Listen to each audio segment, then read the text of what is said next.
is you're going to share information back with me. So we all learn a few things along the way. So this is a very interactive, casual situation.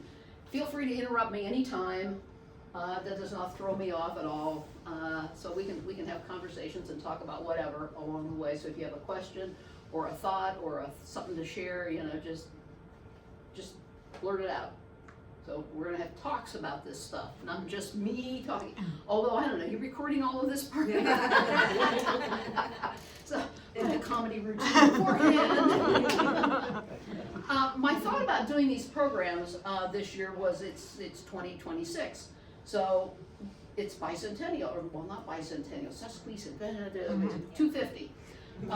And so maybe we should talk about how did we get here? How did this all happen?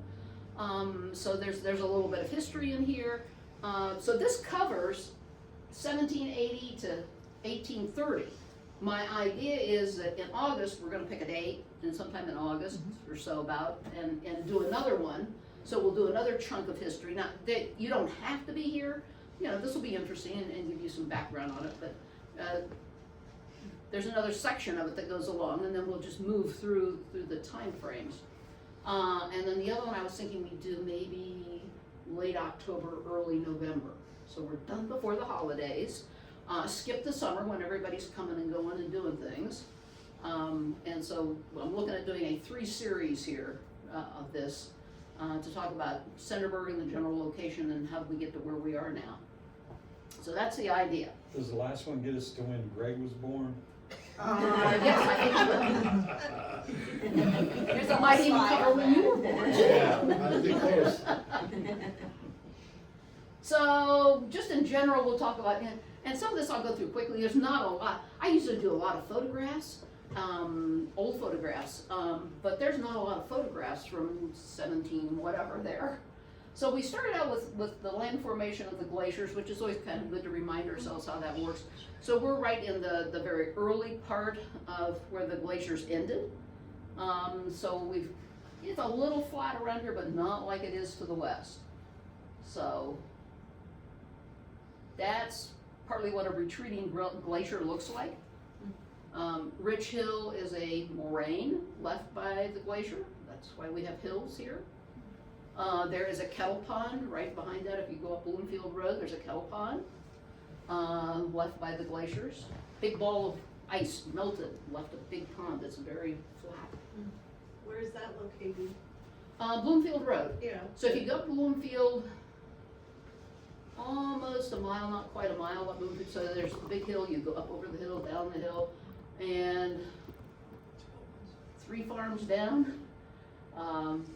They're right on the, if you're going north, it's on the right-hand side. It's not a very big one, but there's no banks to it. It doesn't grade down. It just is right there's the ground, and then there's the pond. It's pretty much a round pond. I'm not a geologist, but I try to pay attention to that stuff. So we had prehistoric inhabitants that came here. The Paleo and Archaic peoples, they were mostly nomadic. They lived in the caves. They did figure out where Flint Ridge was, so they got, tools to be able to hunt with. Then the Adena and Hopewells showed up, and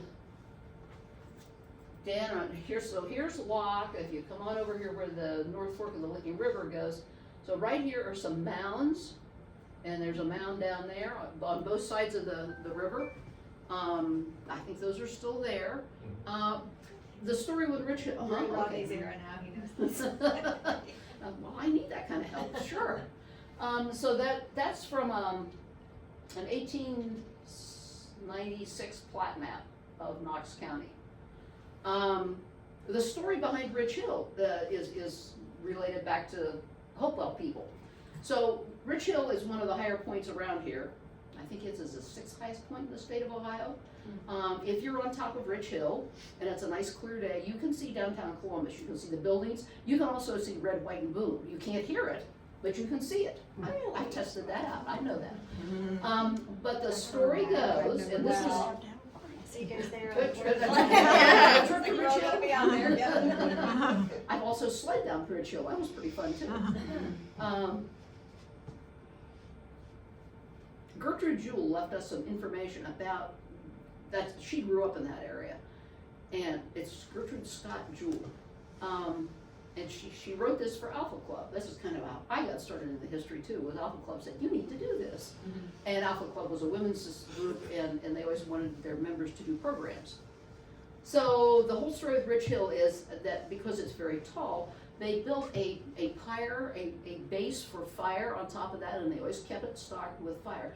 And supposedly they could do signal fires from the Hudson Bay down to the Gulf of Mexico. So all in through there where there were, intervals where they would start fires.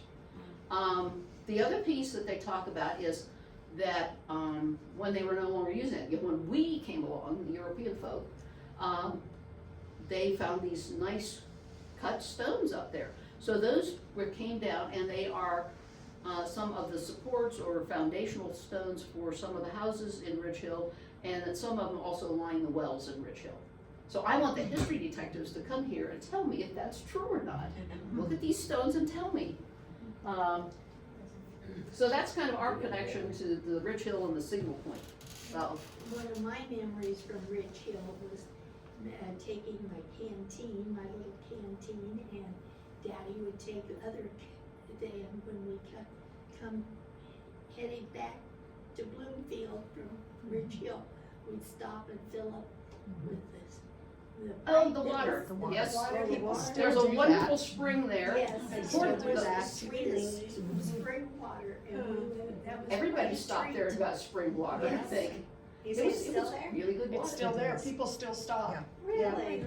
Well, a couple of years ago, poor Delco, they had run water lines down through there.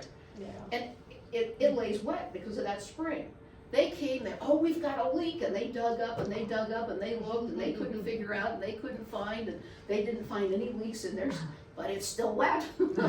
It's the spring. There's lots of springs in that area, because I'm right across the street from Ridge Hill. Yeah. And we've got a pretty big spring on our property, we had to tile out before we built our house. So that Well, was- and the out water is there, good. my son lives out that way, and 15 No. feet to get to a really good source of water. Oh, wow. The water is not far underground. So we're talking about Eastern Indians. So at one point, a lot of Indians lived in the East. So when Yeah. the Europeans started moving in, they moved west, and so a lot of them came to the Ohio Territory. That's kind of some of the tribes that were here. And then there's also, that one you probably can't see very well, but it gives you the Indian paths and the towns. There were no towns in Knox County. Transient, I think they came here and would do hunting. They follow the waterways pretty much. But that just gives you an idea of their travels and where all they were and what they did. Was Knox County formed as Knox County, or was it a portion of another county? Fairfield. Larger county? It was part of Fairfield? That's Originally. interesting, because Hocking was also part of Fairfield as well. Yeah. That was one big county. Fairfield was a Yeah. big strip down through there. I don't think I've got a slide on that in this show. So we're gonna do a little history here. So the French and Indian Wars was 1854 to 1754 to 1763. So, the English are now in the east. Dutch have left, Spain, they're looking after Florida. And so the British are there. Most of the people in the colonies thought of themselves as British subjects. Well, the French are still floating around, and they're up and down the Mississippi River, and they kind of would like to keep some of this land, so they made a partnership with the Indians. So there's a lot of squabble back and forth about whose land and who controls the land. And so big war with basically the British and then the French and Indians who worked together. So yeah, everybody thought themselves subjects. So after this war, and pretty much Britain won the war, the French retreated, the Indians went off to do whatever, and so they're like, well, that was pretty expensive, and we would like to recoup some of the money. So they thought up different ways to use taxes to get back some of the money. So when they were working on doing that, so the Townshend Act was well, the Stamp Act, the Townsend Act is actually the tax on tea. But the folks, particularly this group of Sons of Liberty, that this is not fair. This is not how this works even in the British Empire. We are subjects, but we have no representation in Parliament. This goes back to the Magna Carta that said, you know, people will get representation. It's not just the king that gets to say, here's how it's gonna run. They made an agreement way back then, 1215, that we would have representation. And the people in the colonies said, we do not have representation. You can't tax us without us having a say in it. And that was their big push to start with. And the British just kept kind of ignoring them, so they kind of did away with the Stamp Act. Well, let's put a tax on tea. You know, we'll change it. It wasn't a huge tax, but I think it was the principle of we don't have any representative. We didn't talk about this. We didn't agree to it. So you know that was not a happy spot. Then we get down to the Boston Tea Party when they throw all the tea overboard because they are not drinking that English tea. That's how we became coffee drinkers. Really? At that point, everybody drank tea, and that was great. Well, you're not going to tax it. I'm not buying that if you're taxing it. So they switched over to drinking coffee. So by 1776, they're going, Declaration of Independence, we are going to be on our own. If you're going to keep taxing us and not let us have representation, then that's not happening. So the American Revolution was a difficult war. We weren't doing very well for quite a while until we were able to enlist the support of the French folks. So they came back over. They're now fighting on our side against the British again. But at that time, Britain was the world power. Biggest navy, biggest army, well-trained army. They won pretty much everything they wanted to win. They had colonies all over the world, the known world at the time. And so the fact that we defeated them is kind of noteworthy, and they were not happy campers about that. So the Treaty of Paris is the settlement of the war, and that gave us a lot more land. So okay, now what are we gonna do with that land? How are we gonna manage that? That was part of the land that we got, was the Northwest Territory. So we've got more land and we're a new country. We have no money. We got land though. So how are we gonna pay the soldiers? They told those guys, we will give you land. We'll pay you after this is over with. And so a lot of the guys went and fought. Some of them fought in the Continental Army. Some of them fought for their individual colony. So Connecticut, Massachusetts, North Carolina, they would fight for their particular colony. One of the other concerns, not only how we pay the soldiers, how do we protect those western lands?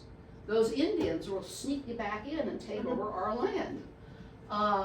There's vulnerability for the French to come around, or the Spanish, or somebody else to come after those lands. They come up the Mississippi River.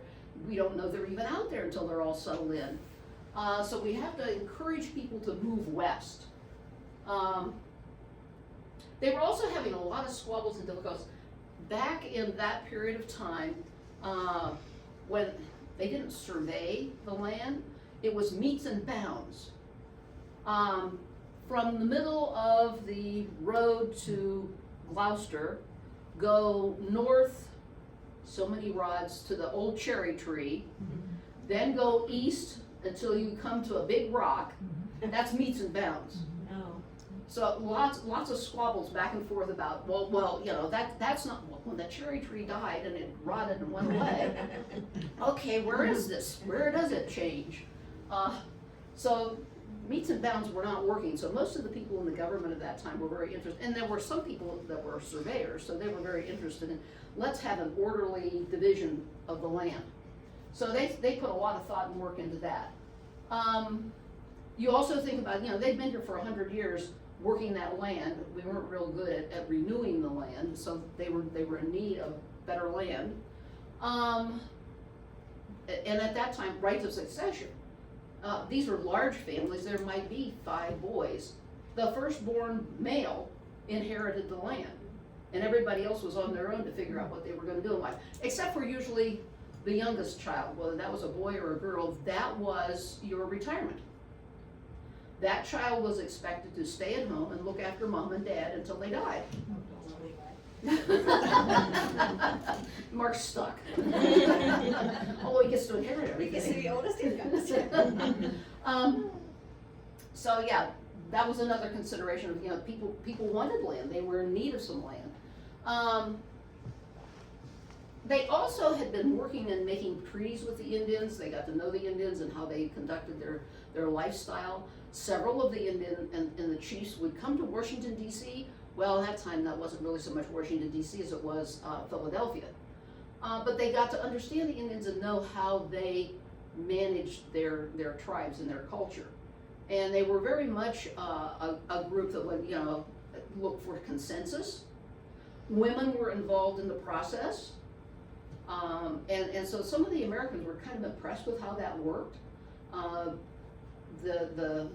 think it was the Iroquois, that there were 5 tribes that, you know, came together, and they were a whole conglomerate, and they managed to get along and figure out how that was gonna work, and didn't have a lot of internal strife, some, but not a lot. And so they too had a system that seemed pretty equitable, and so I think there was some influence there in how the US set up their government. So this is a lot of stuff about what they talked about is how are we going to manage the land. So you have the US military district, so there were 3 different times that they changed that, set that up, how's that gonna look? How are we gonna get it surveyed? It happens that the US military district is a 5-mile square township, and then they're subdivided into quarters. The land ordinance of 1785, they used 6 miles. So if you're doing research in this period of time, you're looking for relatives, it's kind of good to know how those townships were set up. They're different sizes. The Northwest Ordinance talked about, you know, that Northwest Territory. How are those folks going to become states? So they set up some ideas about how, you know, so many of the population, you have a provincial governor, then we'll have a governor, and how all of that will proceed into getting into statehood. Important for us is the Greenville Treaty Line. That happened in 1795. So we're in Ohio country, and you know what's okay for the Indians to have and what's okay for the Europeans to have. Of course, the Europeans along the East Coast, this is our property now. The Indians did not have a concept of owning land, so that was very difficult for them to understand how these people can come along, Europeans, and say, well, this is our land, but it's Mother Earth, and nobody owns Mother Earth. And so there was some real misunderstanding and difficulties because of the cultural concept of owning land was not something that the Indians understood well. And so there was, you know, fighting and squabbles. And so the Greenville Treaty Line, someplace we've got a picture of that. We'll talk about that in a bit. Land Act of 1796, they just were doing some fine tuning to how they wanted to do the surveys. So lots of activity in the government about how we're gonna manage the land, how we divide it up, how we do all of that. So there is a map of Ohio and all the different lands that, you know, were claimed by different entities. The Connecticut Western Reserve, that was pretty much straight west of where Connecticut was, and they had established some ownership of that. Some of it actually belonged to Congress. In the yellow is the US military district, and you see that little orange spot in the middle of that right there. That'd be Knox County. We are wholly within the US military district. This line here is basically the Greenville Treaty Line. So if we go to the north line of Knox County, in those days, where would we be? We're on the frontier. Indians up here, we're here. Now, in 1800, I don't think there were very many signs out there that said, yeah, can't cross the Greenville Treaty Line. You're out in the woods, who knows where it is for sure. So there was some confusion about that. We all know about the Ohio Company, and so they came in down around Marietta and bought some land there. Do you all know about the refugee track? In Columbus, there's Refugee Road. That's the southern border of the refugee tract. during the Revolutionary War, there were Canadian folks that sided with the colonies. Yeah, we're with you guys. Well, the British didn't take kindly to that, so they made those guys move. They burned down their villages, and so America felt kind of bad that we had, that had happened to those Canadian folks. So the Refugee Tract is for anybody from Canada. If you were dislocated during the Revolutionary War because you sided with the Americans and you were from Canada, here's some land you can come and build and set up. I mean, it runs clear downtown Columbus. The State House is in that refugee tract, I believe. Interesting little tidbit. Questions, comments? I was just gonna come about Fort Morrow. I don't know if you were gonna mention that. Fort Morrow is right on the border of US Greenville tree line, and all there's left is just an old cemetery. I've been trying to find Info. It's on private property, and one of the girls that works for me, her family lives there. I keep teasing her about we need to take a tour there, but that's right on that Greenville tree line. Okay, I wasn't gonna mention it because that's not in my background, so good. See, you are, Fort more Morrow. info. Love it.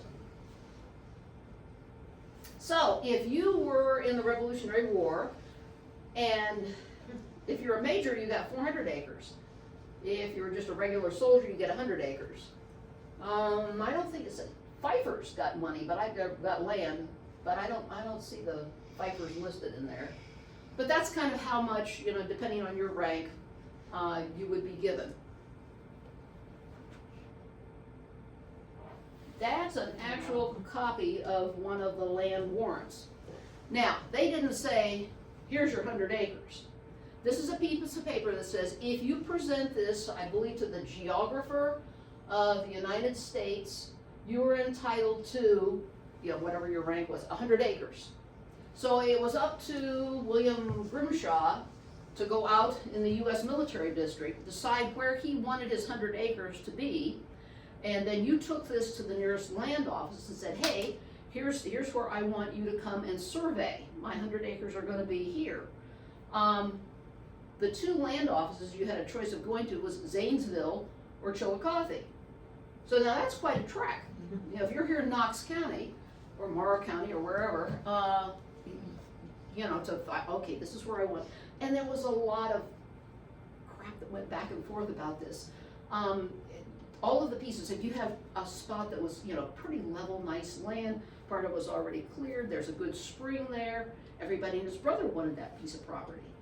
And so there's all sorts of stories about how people would sneak off to Zanesville or Chillicothe to patent their piece of land. Gets divided up into quarters. The government decided they wanted to sell or give away quarters, so 1, 2, 3, 4, and at some point they changed the numbering. So that's another thing. If you're doing genealogical research in particular, well, Uncle Harry got the 3rd quarter of some county. Well, is that under this numbering system, which was an earlier one, or was it under the later numbering system? Which is the 3rd quarter? Is it, because then they started counting, I think, counterclockwise. I don't remember all of that. We can go look it up if we have to. But basically, a quarter was 4,000 acres, so you got a whole quarter of 4,000 acres. If you got into sections, which are these little squares, that's 640 acres. And the lots, these little guys, are 100 acres. Now, partly why I think, from my reading, they did this in the 5 square miles as opposed to using 6 square miles. It divides up better for all the quantities of land that they were going to be offered through the warrants. And so that's why I think we ended up with the 5 mile situation. There's a little more definitive piece about the Greenville Treaty Line. So the Morrow Fort would have been over more towards Morrow County? Yeah, it's right, US 23 and Route 229, just north of there. Oh. There's a small. I kind of like to know where that is. I can go that way. US sometime. 23, 229, right out of Ashley, 229 west, that intersection, and about a mile up, and there's a small placard there where it says Fort Morrow. That's it. And- Cool. and there was a We will all go look for that. We'll be driving by that today, so, yeah. When I lived at Cardington, they thought that 124 coming out of the East Road out of Cardington was the line. Well, I have to look and see.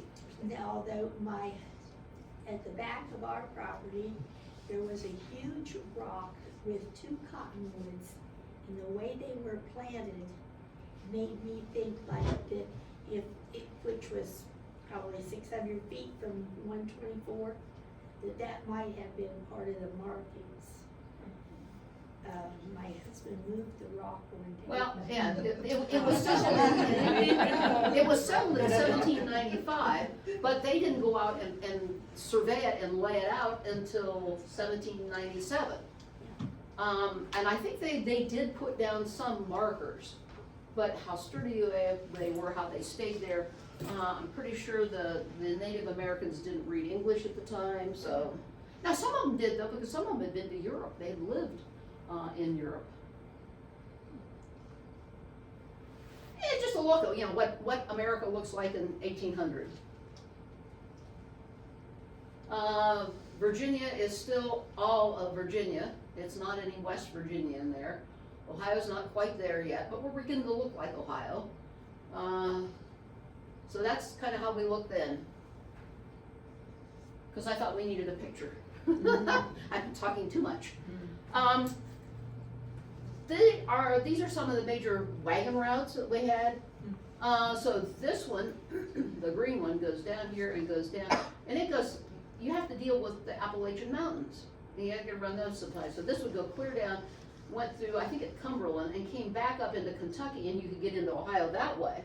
It was much longer. Or you could start on either one of these routes, and this is New Jersey over here, and you could come along there and then drop down and come into Ohio. This will take you to Pittsburgh.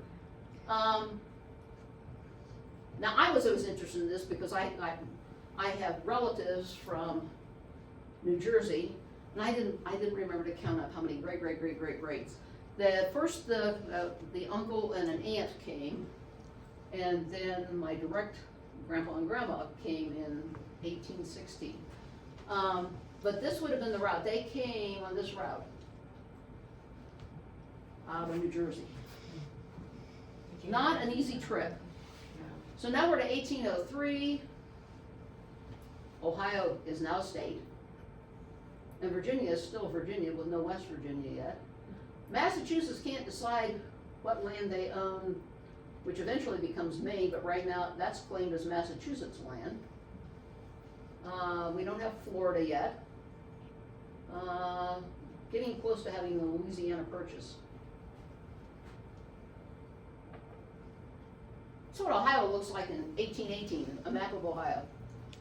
So we still have the Greenville Treaty Line, and nobody's building above that, and there's Knox County. Chillicothe's still capital then, isn't it? Yeah, it was Chillicothe, Zanesville, Chillicothe, and then Columbus. And I don't remember the dates. So why did they move it to Columbus, just because it's like the center?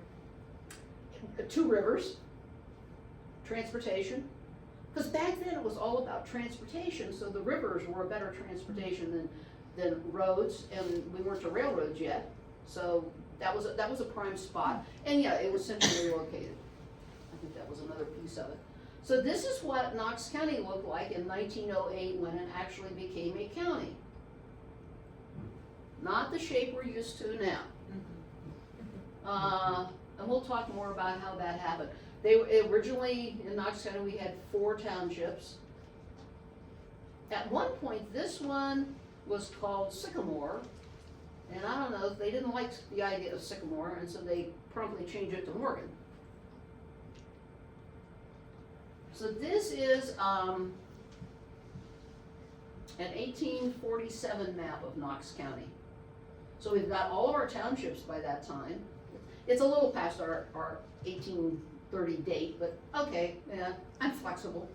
I'll let you do this. There's Mount Vernon, little Centerburg is down there, Mount Liberty. But that's what it looked like before Morrow County took all of those townships. Folks were not happy about that.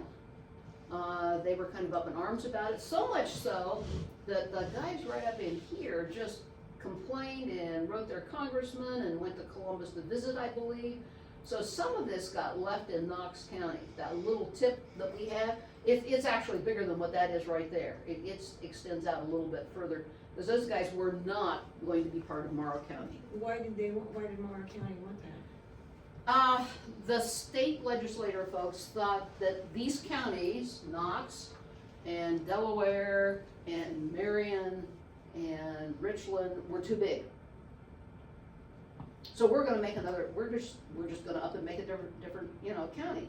It's gonna be Morrow County. So some of our townships, all of those counties lost townships to make Morrow County. So now Morrow County gets a bad rap. They've been getting a bad rap all the time. Oh yeah, we talked about, they were sold in quarters. So a lot of people that worked with the Revolutionary War, whether they were a soldier or not, then a lot of them got given land, particularly in that U.S. military district area, and more of Ohio too. So if you're talking about Hilliar Township, the first quarter went to Rathbone, and almost all of them that were given in 1800 was because they were actually given from the government to somebody to thank them for their participation. We are down here. We're in quarter 3 right now. We're standing in quarter 3. Yes, no, yes. I think that's right, yep. And so John Stiles, and I am not sure whether John was given that by the government or whether he was a land speculator. A lot of these guys, here's your land warrant. You can go to Ohio and get 4,000 acres because you were a captain. I don't want to move there. My family's here, my home's here.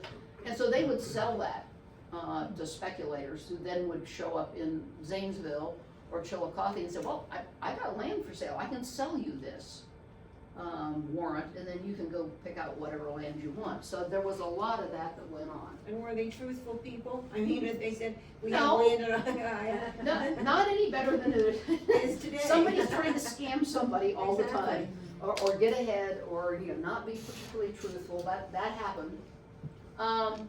So what happened in quarter 3? He sells 3,750 acres to William Stansbury, and I don't have a date. No, I don't have a date on that. And then Stansbury sells 1,800 acres to Richard Hilliar. And so we'll talk more about Richard Hilliar and how he came to Ohio, and we'll learn a little bit about his life. And that's this particular quarter of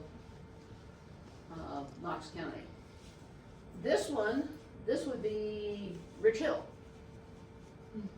quarter, up that way. And that was given to Jonathan Dayton. Do we all remember who Jonathan Dayton was?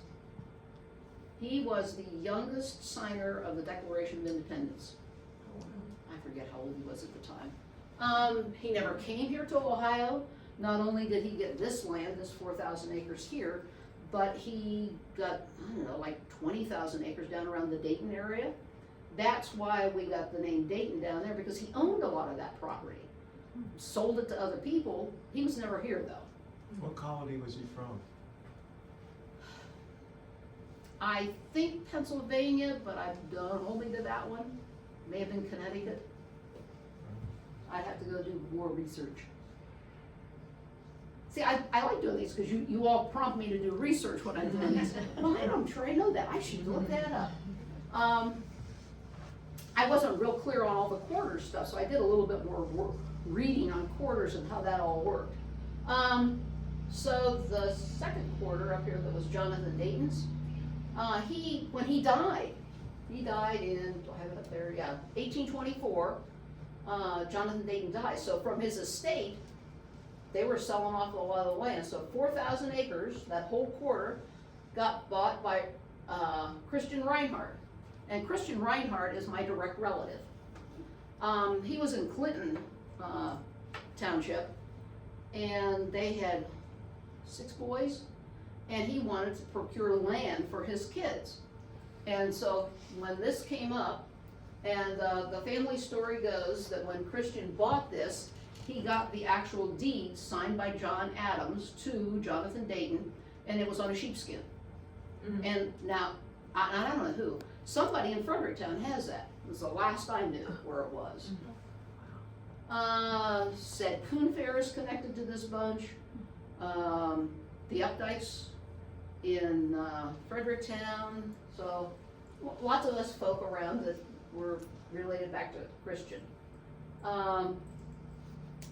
So just an interesting little aside about why I pay attention to this stuff. And if you go down through this, so Milford was established in 1823. A lot of the land, a lot of the quarters didn't go anywhere for a while. James Parker was a speculator, and he has land up here in Hilliar Township. He has some in Milford. So he was buying up as much as he could.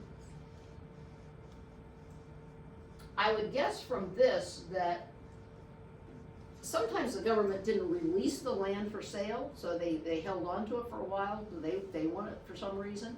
And then when they decided they weren't gonna use it, they would release it. So that may be why those dates are later than some of the other ones. Liberty, so most all of those, all four of those went in 1800. So whether they were given by the federal government or somebody bought them, I'm not sure. I'd have to go back and look at deeds. But yeah, most of those 1800 ones were ones that were actually signed by Adams. Let's talk about pre-Knox County, so before 1808, when we became a county. But before that, we talked about the Indians, no villages here. The Europeans settled along Owl Creek. So as they came into Owl Creek, the first settlement was really in the Clinton area, which is now North Mount Vernon, up towards Castle's Crossing. So they follow the river and go in, and one of them was William Douglas, who is uncle.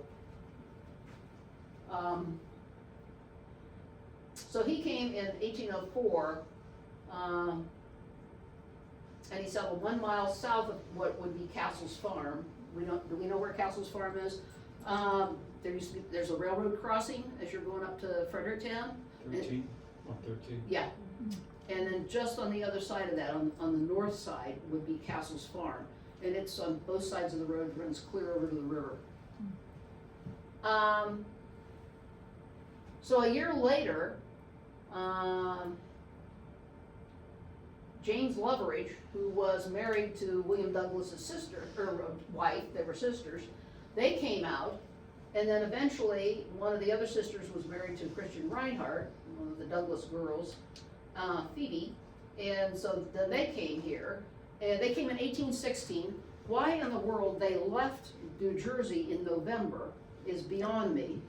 I mean, who wants to travel in a wagon across the Appalachian Mountains to Ohio in November or December? It took them 6 weeks to get here. Now they did have, they were going to William Douglas's house, so they had a place to go. But I couldn't call them up and say, hey, I think I'm 2 days out, you would have had to write a letter, it goes to Ohio, it takes forever to get communication out there. So you're just out on your own hoping that you get there. So I don't have any clue why they traveled in November. Interesting story about, we come back to this in a minute, I think. So here's Rock Mill. It's on the Hocking River, down around Lancaster. Okay, so that's like a third or fourth iteration of that mill. And at one point it was kind of built down in this crack where it sits now. And so James Loveridge decided that, there's no mill in Knox County in 1806. I'll take a wagon and I will drive down to Lancaster to the mill and I will get some stuff milled and bring it back. It's a 125-mile round trip. I don't think the roads were real great back then. So he talks about coming to this mill, and he says it's an interesting mill because you go in the roof. At the time, it wasn't this tall. It was built right here, and you would actually go in through the roof into the mill. And so that was quite a trek and an interesting thing. But when he got back, they were all aware that they needed a mill. And so William Douglas was busy picking out a spot on the Cocosing River where could you build a race, you know, you're gonna have to dig out a channel to get water to run the water wheel. He first built a sawmill. I can kind of understand that, yeah, it's nice to have the wheat, but you'd like to have something to build your house with. I don't wanna be baking my, you know, bread out on an open fire. So he built first a sawmill and then he built a grain mill. Mount Vernon kind of showed up in 1805. Now Andrew Craig was one of the first white guys in Knox County area. He lived in a cabin with an Indian woman down around Little Indian Fields. So for you guys, that would be Mount Vernon Avenue in the parking lot where you can park to go use the Cocosing Gap Trail. Kind of know where that is? That was Little Indian Fields. I think they came there in the summertime, they camped there along the river, they would hunt and fish. That place floods pretty easily. So anyway, Nathaniel Young came along, and he didn't want to bother Andrew Craig, so he went several miles on up the river to set up his operation. And then some of these other guys came along in 1805 and 1806. And we get Mount Vernon established as a community in 1805, before we're a county. Is the grist mill, is there anything of it still left? This one? No, that one is, but what about did they build one in Mount Vernon? No.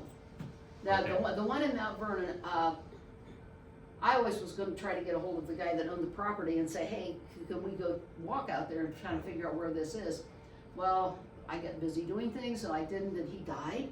And so now I've lost that access, so sometime I wanna go out there and figure out exactly where Right. William Douglas had his mill, since he's a relative. I think that'd be a cool thing to do. I thought we ought to look a little bit about, you know, Henry Knox, which is what Knox County's named after. So he was in the Continental Army. He did all the artillery stuff, so planning and setting up the artillery, which is pretty crucial in some of the battles and being able to win those. And then he got to be Secretary of War later on under Washington. So, well, and the other interesting thing, see, he died in 1806, so I think, you know, he died in 1806, we became a county in 08. The guy had just kind of died, we need to honor him, yep, let's call it Knox County. I can envision that maybe happening that way, I don't know that for sure. Good story. Yeah, it sounds like a good logical story. Township organizations, I thought it might be good to kind of look at that a little bit. So, how did townships run? Now, back then, I don't think these people that came out here to the frontier were too concerned about this. Some were, but not a lot. So, in the time period that we're looking at right now, I don't think a lot of them were well organized at that point. I think you see justice of the peace being in most of the townships, but you don't have the township trustees yet. It's always interesting to know, you had township trustees, you would have a township clerk, so they maintain the records, and they took care of births and deaths at the time, and they looked after the land boundary stuff, you know, where's your deed, with the township clerk. You had an overseer of the poor, so what we think of as, you know, Department of Job and Family Services now, or now, back then it was the overseer of the poor, so he checked on all of those situations and handled it within the township, not a county. Was that before then that each county had their own?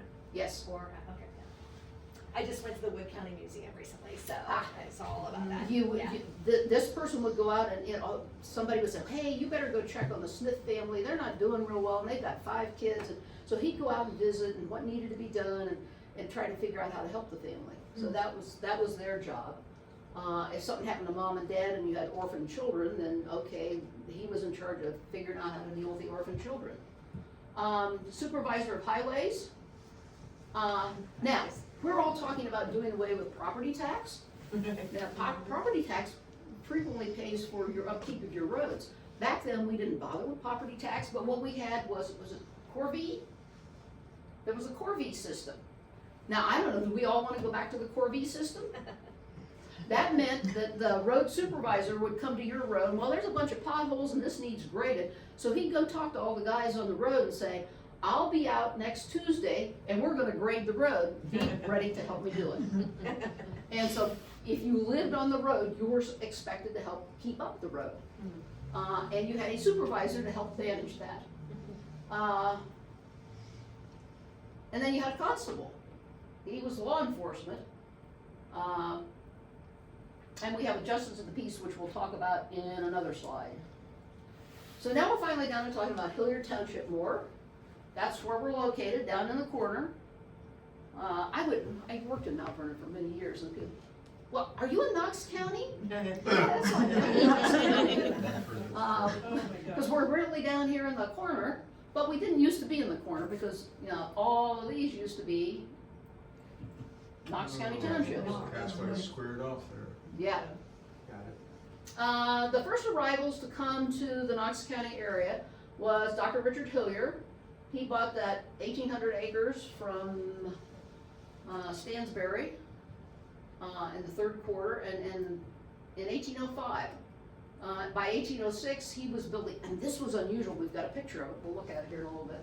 He bought a stick house, he did not build a log cabin. And he moved his family there in 1807, after that was completed. The guy that helped build the crossing was from Clark's Crossing. Now, MA, where's Clark's Crossing, do you know? It's Bloomfield. Oh, okay. More of the relatives lived there. Roswell Clark 15 and his brother came out here. 15 and 204. Yeah, Okay. so and because the Clark brothers lived up there, it was Clark's Crossing. At the time, and we'll look at it later on, that was a major road that went through Bloomfield. But they called it, initially it was called Clark's Crossing, and eventually then became Bloomfield. But Hyatt Willison lived up there, and he was very good at building stick-built houses. And so he had him come down and build the house for him. Hilliar died in September of 1811. After Hilliar was settled there, other folks started coming to the area and bought property south of his, out of that 1,800 acres. And so the Helk settlement developed.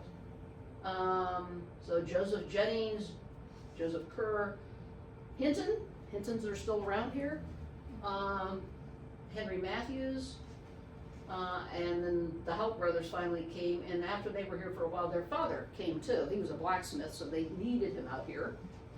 I don't know. I'm trying to keep this in a reasonable, I can go off on all sorts of tangents. Comparatively, are these really wealthy people? No, No? no, they're not wealthy at all. They're looking to make a buck, and they're looking to be able to buy some land, because in the East, they can't buy any land.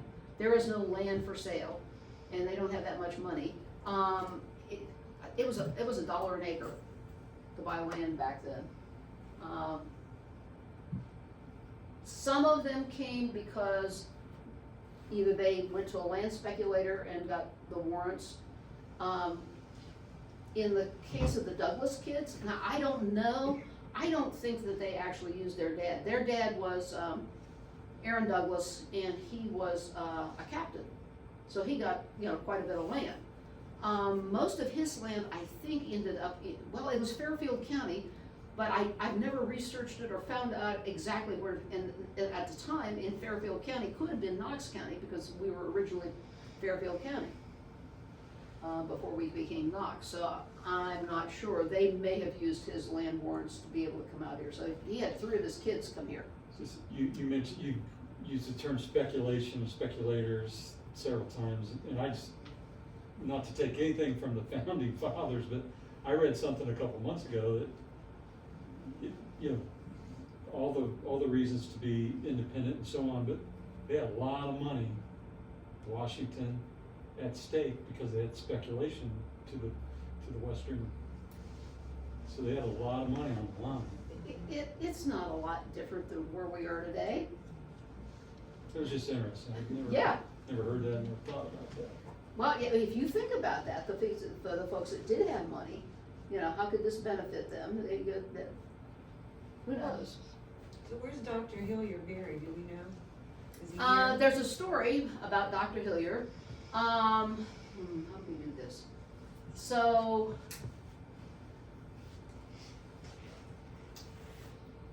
do we hit? No. The first road for our township was from Centerburg down to Bird Cemetery, and we'll talk about that a little bit later. In 1829, you don't need to know that part. So, you know where Wyandotte Golf Course is? Yeah. Probably someplace in that area. When he died, he didn't want his grave marked, Oh, and he made that very clear to the Houck brothers. And so when he died, he had told them months before, it's like 30 rods beyond the turn to go to Zor, and Zor is Galena. oh, There were several Zors in Ohio, and when the post office came along and they said to the Zor that we know, over here in Galena, they said, well, you can't be Zor because there's other Zors, so pick another name, and it was Galena. So, at the turn to head towards Zor, it was 30 rods off of that to the south, near an old cherry tree. And that's where he got buried. And he didn't want anybody to know, and so we don't for sure, but it's someplace on, I will bet you that it's someplace on Wyandotte Golf Course. Richard Hilliar, since he was the first guy to come here, maybe we should learn a little more about him. So he was born in Gloucester, England. He was a surgeon for the military. And I don't know, I assume he came over here, but I don't think he continued being a military surgeon at the time. I think he became a doctor here. He got married when he was, 28? And he and his wife had a baby. And within that first year, the baby died. Now, they already had a connection to America because they named this kid Benjamin Franklin. So they must have thought highly of us and Benjamin Franklin. And I think it was her dad and his sister, they lost family members. And so shortly after that, within a couple of years, they moved to New York. They came to New York City. And they lived in New York City for a while. And I think it was while they were living in New York, I think there were 4 boys at that point in the family. And the very next child that was born got named Benjamin Franklin.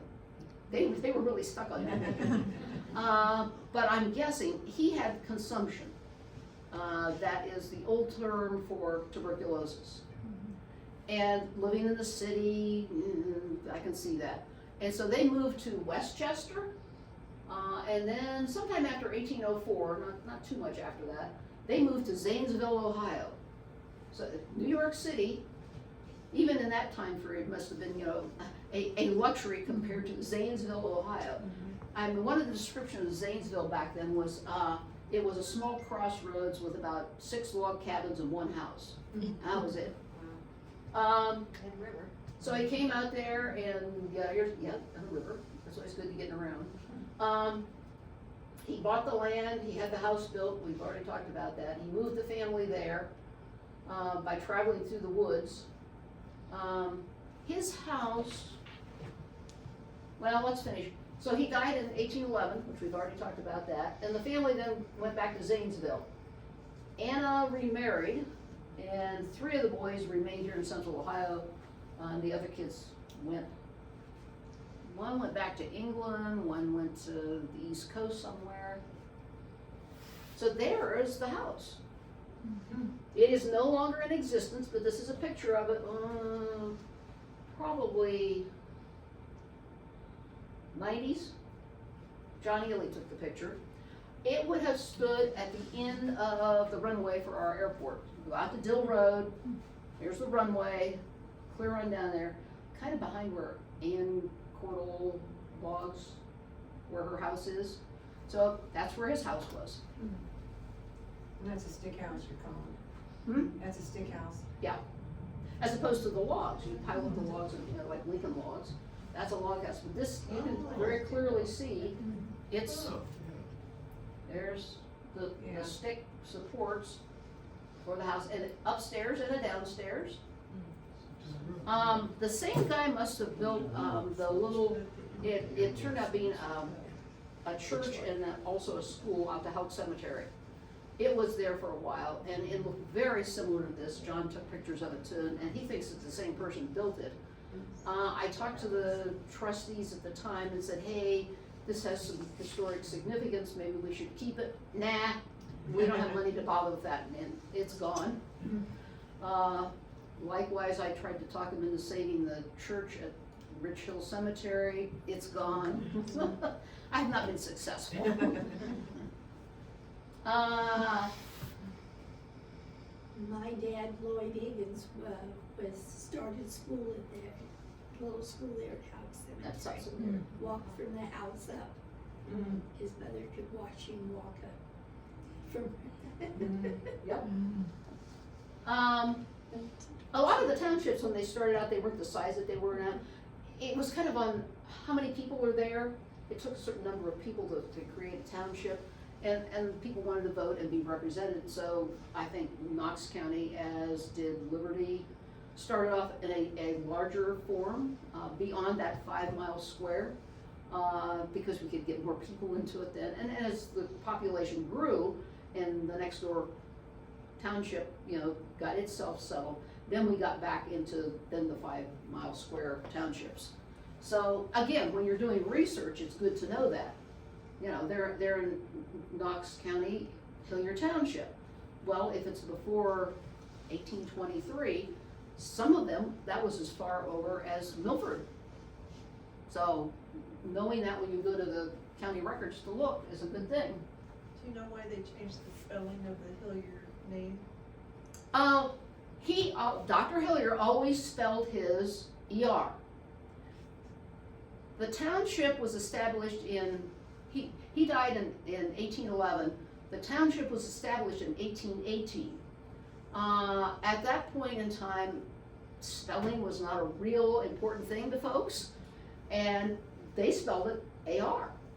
So the township has always been AR. His name is ER. So I just a misunderstanding of spelling, I think. Here's some other names of people that were early on in Hilliar Township.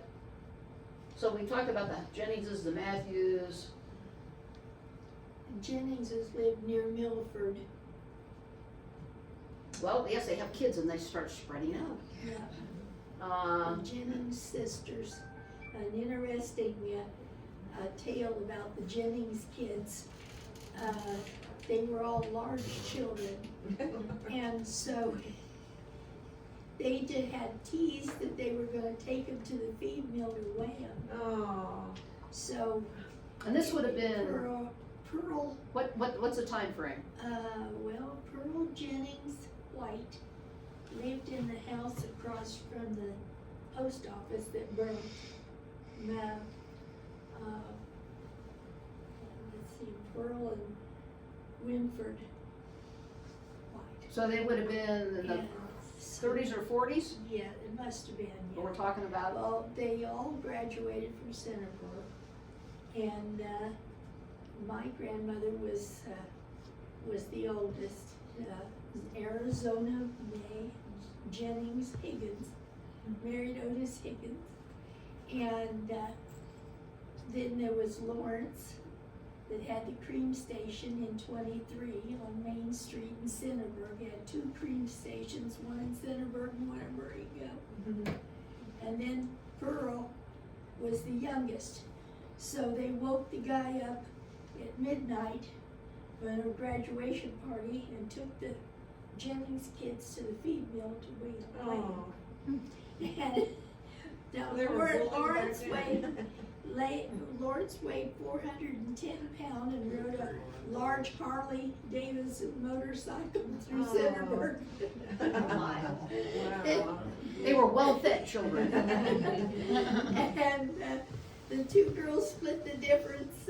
Zoni weighed 2 pounds more than Pearl, and the 3 of them weighed 1,000 pounds. Oh. How big were their parents? good-sized people. Yeah. I got a question, is the Reynolds there, is that part of the Reynolds Road property? Reynolds Farm, Reynolds Road? Yes. Yep, Thank you. it is.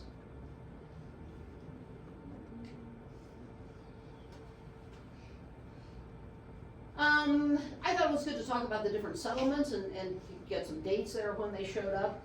And then we can talk about roads a little bit. So House Settlement came first, and then Headington's Corners. Do we know where Headington's Corners is? Barnes Road. There's a house there. It used to be a post office. That's where the stagecoach stopped sometimes.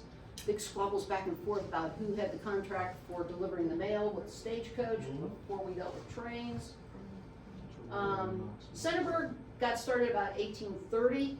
Now, and they, again, you know, this is early on, and no, it didn't get platted until 1834. So that's the date that Centerburg uses. Were there houses here and people conducting business before that? Yeah. But it showed up because early on, let's go back down here and talk about. So in 1810, Dr. Hilliar and some of his neighbors, and there's all the list of names, petitioned the county to put in a road.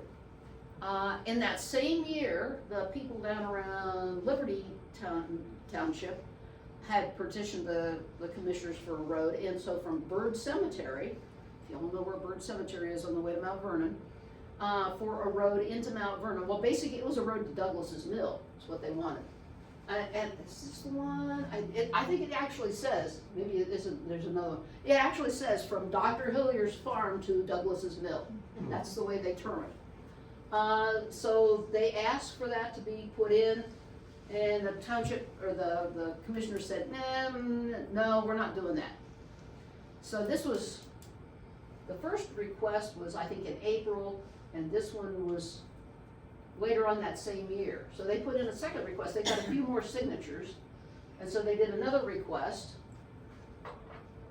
And then in February of 1811, the request was granted, so the overseer and the surveyor went out. So this is his notes. This is February the 25th of 1811. So he talks about, yeah, it could be a reasonably good road, and it starts giving information about, crossing creeks and actually laying out the road. There's some more information on how that works, the sections of the road. So they presented that to the commissioners, and they said, well, that makes a lot of sense. We understand why you want the road. It looks like it could be a pretty good road. We don't have any money, so we're not putting it in. Well, the guys in Centerburg, they've already got, it's laid out. Here's the road. And this happened a lot. We're gonna build a road. So using the information they had from the surveyor, they built a road from Centerburg to Bird Cemetery to hook up what at the time was called Hardesty's Road, because Hardesty's lived in that area. And so they could get to the mill. All right, we'll talk about that later. Go back to, so we had a road that went from here on down to Mount Vernon. In 1829, sorry, the state came through and said, well, there's a large part of Ohio up here, and we need to get over to Columbus. And so they came through here and said, we want to put in a road. So Route 3, okay, this is already existing. And then they laid it out from here, and they asked one of the Help brothers to help them lay it out, and he was accepted, and he got paid for doing that. So you come down here, and there's a sharp little turn right here, and it goes there, and then it turns back down towards Zor. That was because this was all Hulk settlement land, and his brother owned all that property. And we don't want to cut into brother's property, so we're just gonna go right along the north line, and then we'll turn south. And he writes about this, so we have a written document of how that happened. But we're talking about Headington's Corners, so Headington's Corners is right here at the curve. So how would they have done that otherwise? He rallied around his brother's farm, but when you didn't Well, have well, that influence. if did you were doing this, it comes down here and just goes right straight over here. Well, but when they didn't have that influence and you had some, was there contention No, for proper, I mean, they didn't have eminent domain, they just did what they wanted to do. pretty much. Where on the cherry tree. There's only 10 people here, Don. Somebody owns the land. Well, there may have been 20, come on. This road, this is Dill Road, as we know it, Dill Road. It goes out here, and it hooks up with Bloomfield, it goes right on up. And it went from Johnstown to New Haven, so it was a major north-south road. Right now, this is like Lytle Road, and it comes down here and then it turns and then goes over to Dill. And that was because we didn't have a railroad back then, so you didn't have to dodge around the railroad line. It just cuts right down through there. And Chanticleer, or Hilliar, or Rich Hill didn't show up until 1852. And that was because railroads were coming. And there was a proposed railroad that was gonna go through that part of the township.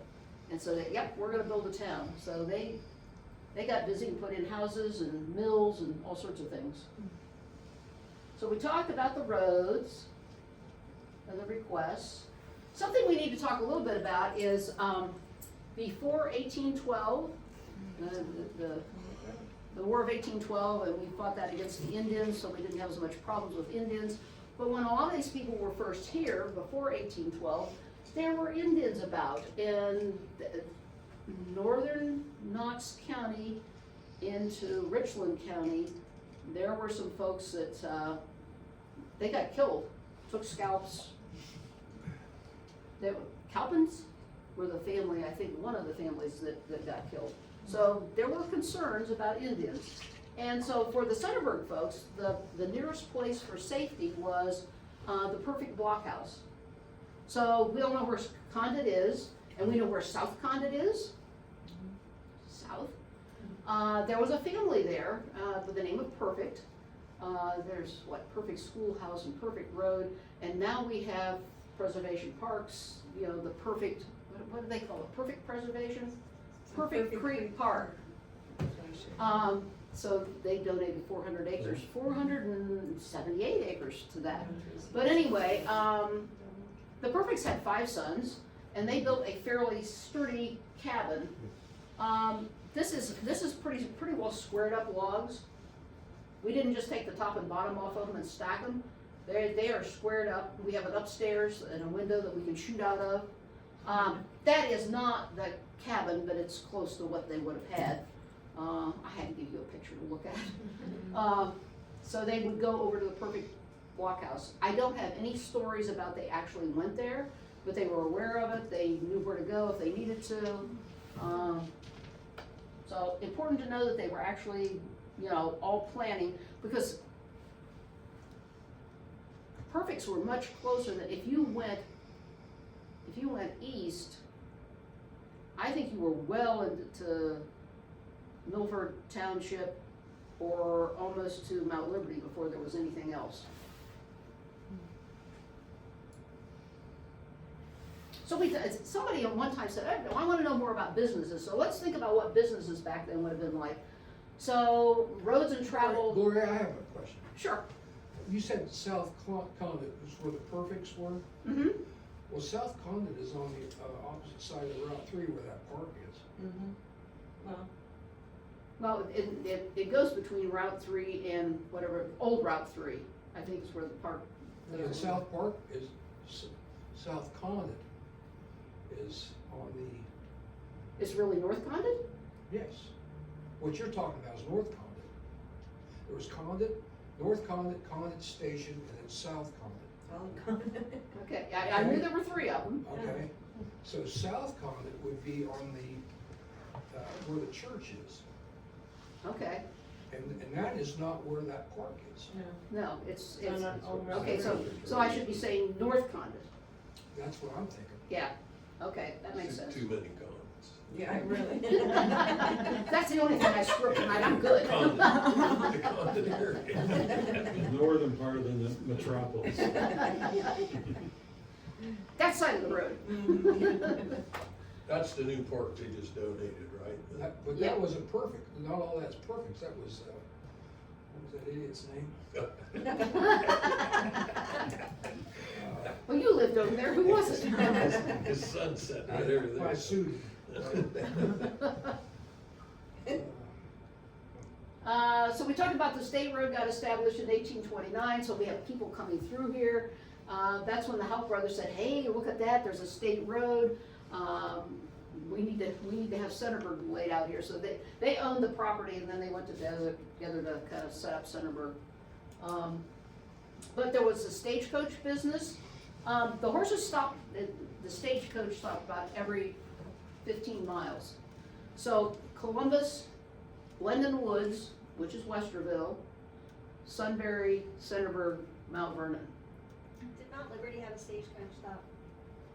I No. always thought that house with the big pillars there in Mount Liberty was a It stagecoach is a stop. tavern. It was a Okay. tavern. I think there were 2 taverns in Mount Liberty, and taverns, they're just an all-purpose place to stop. And a lot of people, that the house that used to be on the corner was a tavern. I mean, they would, set up, so they all lived in the back of the house. The 2 front rooms were the tavern. They would cook meals for the family. If you wanted to take lodging in one of those taverns, it wasn't that you got a room to sleep in. Yes, we have 2 double beds, and you and somebody else may be sharing the bed. But, so you're not getting undressed. You can take your shoes off, you can lay down. It's better than being in the stagecoach. It was not the amenities that we think of today as, staying overnight. So, stagecoach, the stops, the taverns. Here in Centerburg, we had Harvey Jones that ran a tavern, and he was also a lawyer, Esquire. One of the Howe brothers that had a tavern, Joseph Jennings. And Harvey Jones was the one that proposed that Centerburg is the geographical heart of Ohio, and we should be the capital. Now, when Harvey was saying that, I mean, Columbus was already the capital, because that was, 1813, 1815? But Harvey liked joking around, and so that's what he said, and we just stuck with it ever since. So we talked about Centerburg. So this is a letter to Harvey Jones. It's an actual letter from 1845. And it's another attorney writing to him saying, hey, this estate hasn't been settled, you still owe us $15.88, and when are we gonna get that taken care of? But I just thought that was an interesting, I did not know until I got this that he was a lawyer, along with everything else. Not too much after Centerburg got settled, we had a sawmill.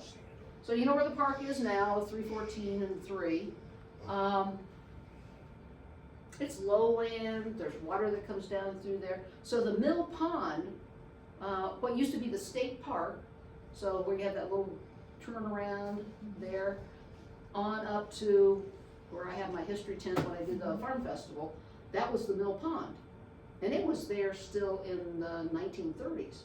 Because my dad talked about going down there and swimming in the mill pond. So when you walk across there and it's a little squishy, it's drained now, but it's still low. And if it rains, then you get water in there. But that's an actual picture of the Howe Mill, sawmill. And those are logs that came in from around here. So it 1 log per wagon.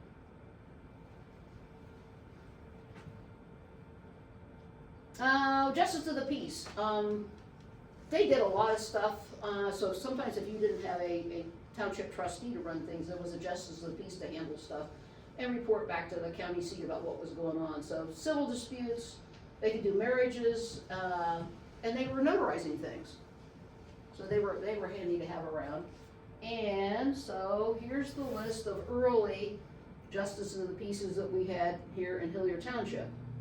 So right after we were formed in 1818, so 1819, it's Jacob Halleck, then it's William Reynolds, yes, Reynolds Road, Jacob Halleck again, John Borden.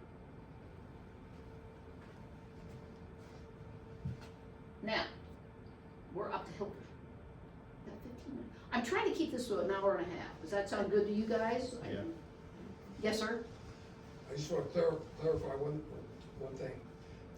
The person, the people who donated that land for that park were Sandals, not Perfects. It was Walt and Kathy Sandal owned that property. But were they not related to the Perfects? I have no idea. No, hear me out. Okay. So Walt was not the nicest person in the world. He told me, as long as he lived, that railroad would never be a trail, a bike trail. And he was right. He died. And Kathy, his wife, donated that land and to that park system and finished the park, the trail, okay? The Perfects, I think, were on the other side of the highway on Route 3, like I said. Old Route 3. Oh, no, on the other side of You're saying. New Route 3. I don't think that they own any of that land anymore. I might be wrong, but that, the land. So they just named it Perfect because they were in the area? That was the Delaware's aiming at that park, that perfect park. Really? Well, I thought it was Sandal Park or something like that. I mean, No. He's got his name, really. See here? So I don't know why, well, something more to look into to figure out why. I think the name's just perfect, huh? Greg's been like, oh, I'll get that It's a little one. more refreshing than Sandal, I think. All right, we're gonna talk a little bit about Milford. Isabel. Early settlers in Milford, that got established in 1823. So with a little asterisk is usually the folks that came first. They were the first ones in the township. And I'm not gonna read all these names. I thought some of you might be interested in case you have relatives or family that connect. You can read them. I don't have to read them to you. I was gonna tell you about Judson Lamson. He was a mason. And there are any number of chimneys in Mount Vernon that he put in. He was highly sought after. I think he was from Connecticut to begin with. So I don't know, some of you can recognize names that we still know from around here. I think Litzenbergs might go back to the bishop, because the Litzenberg cousin that built, like where my dad grew up, that barn and that house was a bishop, and I can't think of the first name, but he was a cousin of the Litzenbergs, and then that's how the Litzenbergs were there.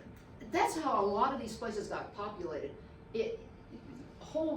Half of the community out east would come to, oh, I moved here and it's pretty good, you ought to come on out, I'll help you get settled and get started. So if it wasn't a direct family relationship, it was community connections. So here's the roads out of Milford. The settlements, the first one they had was Lock, and it's been known as Lockport or Lockville. Started in 1886 and didn't get platted until 38. So same thing that happened to Centerburg. The plat, we'll take care of that later. And they did. Milfordton, 5 Corners, we know that. Milford Center and Myers Corners. Was there a list of proprietors for the old lock store? Did anybody ever? That, I don't have that. I wondered if there were, because I know Alexander Jennings he's buried at Lock Cemetery. Most of the Jenningses are buried at Lock. And Alexander Jennings was one of the proprietors a long time ago. His wife was Dorcas, and she had come from the Indiana Amish and had come out here to marry a Maury. And then apparently the Maury passed away, and she was Alexander's wife. And so her sugar bucket was, when she passed away, her sugar bucket, they took it down to the Lock store, and for several years they sold sugar out of the sugar bucket that had been Dorcas's from Indiana. And Well traveled bucket. I still have the sugar bucket. Oh, that's cool. Nice to have things like that. So this is from the 1847 map, because that is the earliest map I've got of the county and the townships. But they started out with this road in, what was the first, so Sycamore Road went in 1818, dissects the county. Before that, the Centerburg folks built the road down here to Mount Liberty, so it just cuts through the top corner of Milford, Sycamore, and then Johnstown.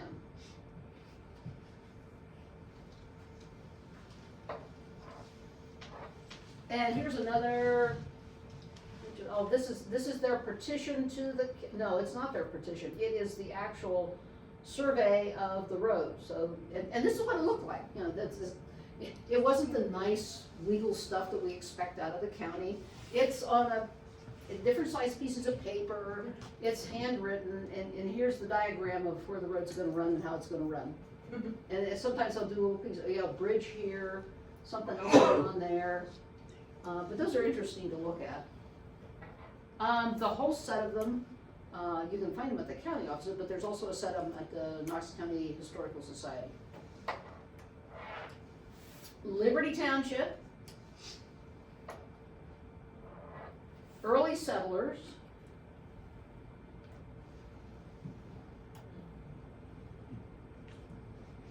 And Francis Hardesty and Joseph Higgins lived 8 years before they found each other in the woods. So the Higgins boys married the Hardesty girls. I always thought that was so funny because that tells us how dense the woods was. How plentiful the food was. They didn't have to go more than 8 miles. So when I look at stuff for Liberty Township and who was there and what kind of businesses were they supplying, so we had a mechanic, there was a distiller or moonshine guy, important thing for the frontier, blacksmith, farmers, inns and taverns, and this particular one, so it wasn't as early as what we're talking about, it was a little bit later, but the brick house, and it is brick under the covering that they've got, just before you cross over into Clinton Township, so Bangs and a little beyond. It was considered the party house, and so for the younger kids in Mount Vernon, particularly in the wintertime when there wasn't much to do, and a lot of the houses that had third story, and they weren't attics, they were actual rooms, so you had the friends come over, and they may be there Friday, Saturday, and Sunday, and you party, and you have games, and you have dances, and that's what the kids did. So they would take a sleigh ride and go out to Bangs and spend, a couple of days at this house, just being together, talking and playing games and doing things. Is it like the one across from the barn? Yes, Okay. yep. It is. So they had mills, all sorts of kinds of mills, grain, lumber, carting. We know what a carting mill is. You sheep people know this. It straightens out the wool, gets it cleaned out. Butchers, tanners, gotta take care of the hides off of the animals. Post office, corn cracker. It was really hard to get that cornmeal. Weavers. You need coverlets for your beds. And the museum has a whole collection of Knox County coverlets. Usually there's a Knox County and a date and who wove it. And so the weavers would come through about every 3 years. You could make a blanket last pretty long. Or by that time you had enough yarn to do a coverlet. So the weavers were traveling weavers usually, not somebody local. But you think about this, there's a lot of home production going on that you're not taking care of in the store. So food production and food preservation. Nobody went to the store and bought bread. That was a 1920s invention? So prior to 1920s, everybody's baking their own bread. They've got their own little flock of chickies. They make their own soap. They're spinning.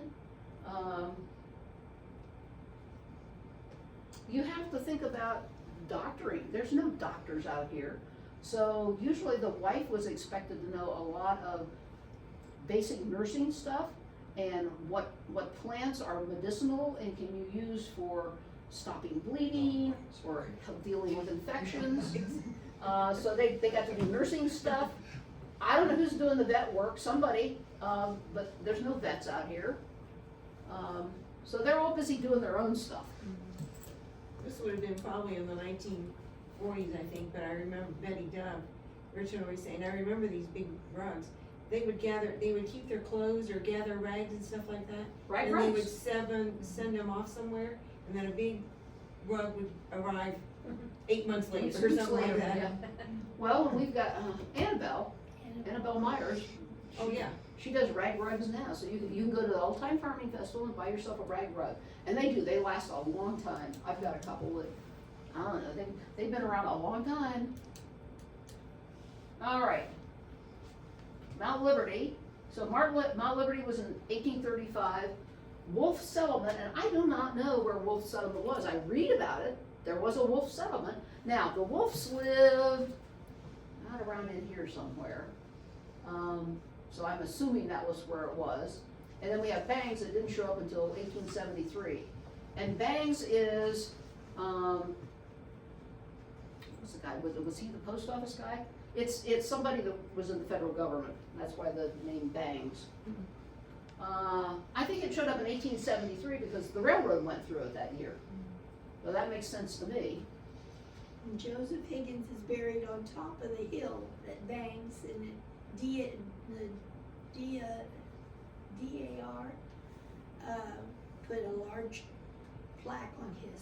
Okay, Oh. Daughters of the American Revolution. Continental Line Revolutionary War. Yep. So this is the one, here's Mount Liberty, so we're going down to the mill. Bird Cemetery would be right around in there when they started the road, and they finished it to there. That was 1810. 1808, this is the one that goes from Mount Vernon to Delaware. If you see little red dots on here, that's where mills were. I've used this for other things.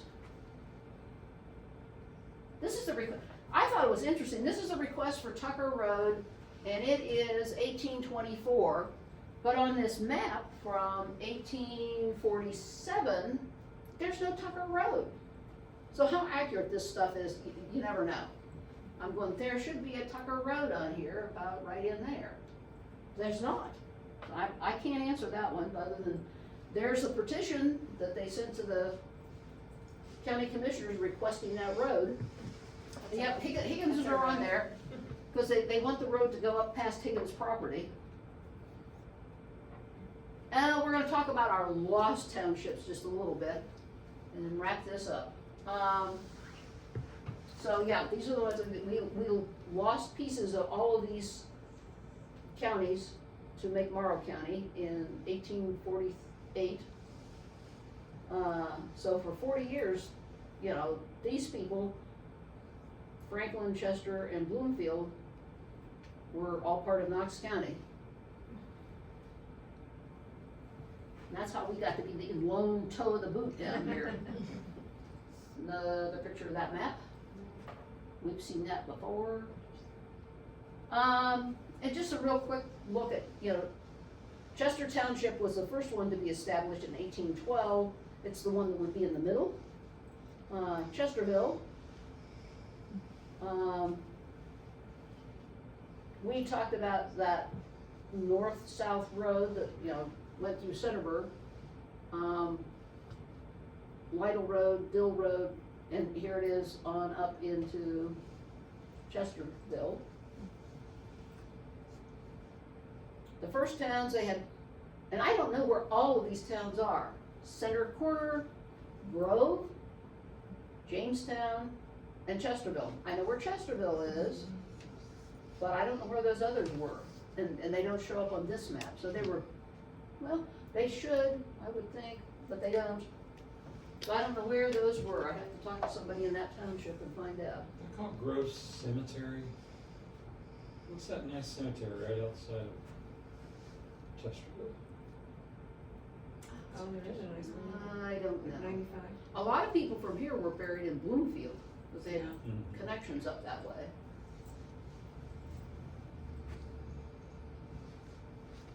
Now we're gonna look at Bloomfield, they showed up as a township in 1817. There's our north-south road.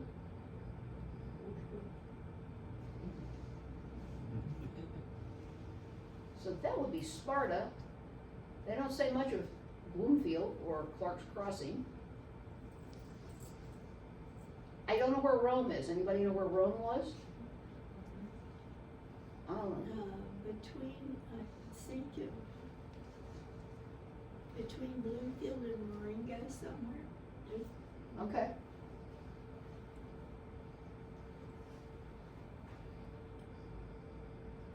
And the top one is Franklin.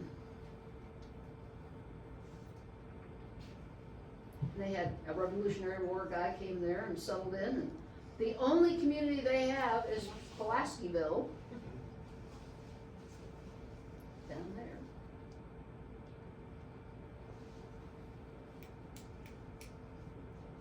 If I look at Bloomfield, I see a lot of names on the Bloomfield, those folks moved to Hilliar Township. There's a lot of familiar names there.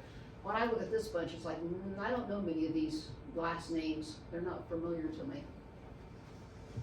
And that'll be the end. Look at that. Fairly close to an hour and a half. So if we want to talk about, when do we want to meet in August? You all want to come back? You don't have to come back, but I'm going to